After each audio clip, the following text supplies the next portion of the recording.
Hello everyone. In this video I will tell you the best settings to get the maximum performance in PPSSPP Emulator. Here's a before and after video. Default PPSSPP settings.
Custom PPSSPP settings.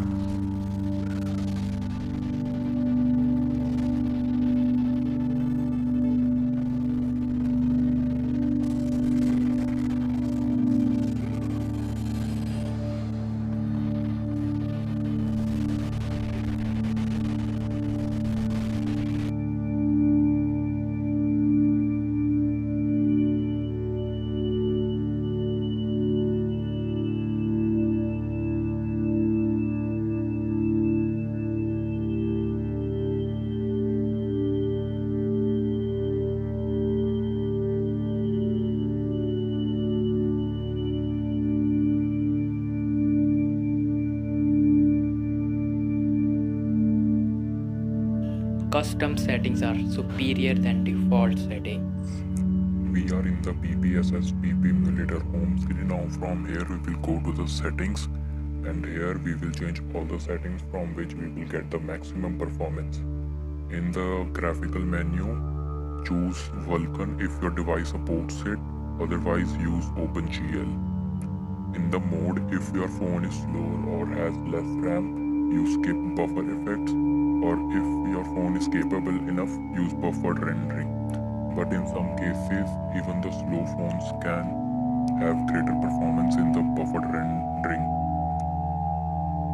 Skip this step, you can keep it checked or unchecked. Now in the frame rate control, you can activate frame skipping to 1, 2, and 1 and 2 is fine, and above 3 it just becomes a mess. You can also enable auto frame skip.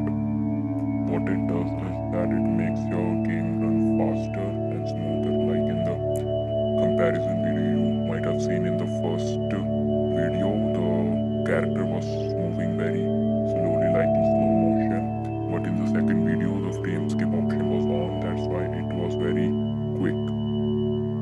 Now in the frame skipping type, you have to check number of frames and not percent of FPS. And in alternative speed, you can have the speed between above 100. I like to keep it at 110. And in alternative speed 2, just disable it.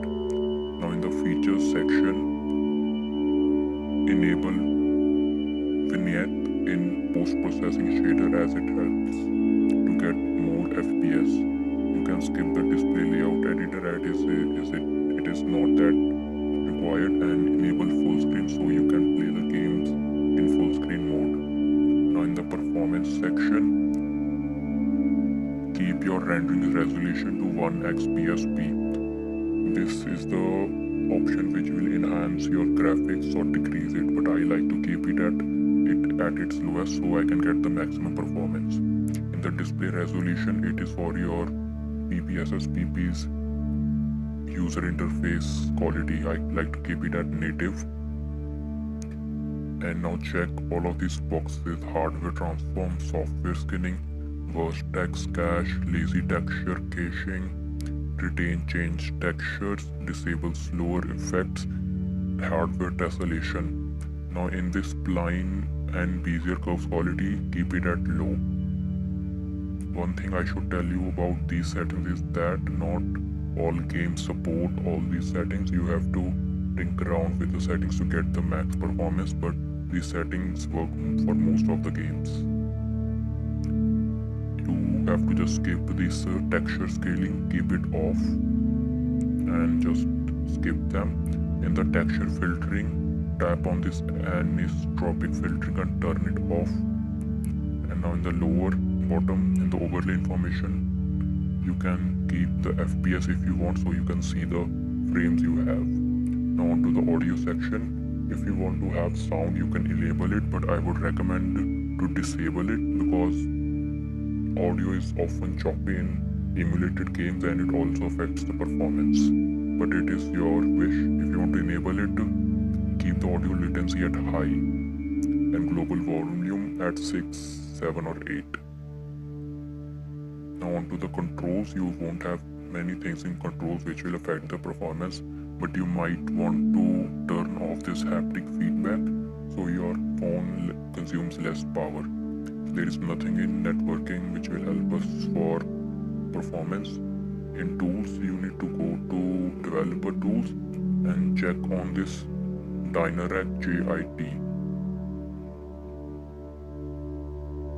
And in the system, you need to enable fast memory, IO on thread, and IO timing. You have to check for yourself. It might be better at host or it might be better at fast. Don't uncheck this, so check this option, force real clock sync, and this option you can keep it at max, and you can enable cheats as well if you want to, and keep the model in PSP 2000 and 3000 as it's a better one. And those are all the settings, but if you want better performance, you might tinker around with the settings like I said, so you can get the best performance. Like I said, every game has different settings which will work for it. So if you have any problem, just comment down below in the comment section and I will help you. If you liked the video, do drop a like and subscribe to get more videos like this. See you in the next video. Follow me on my socials.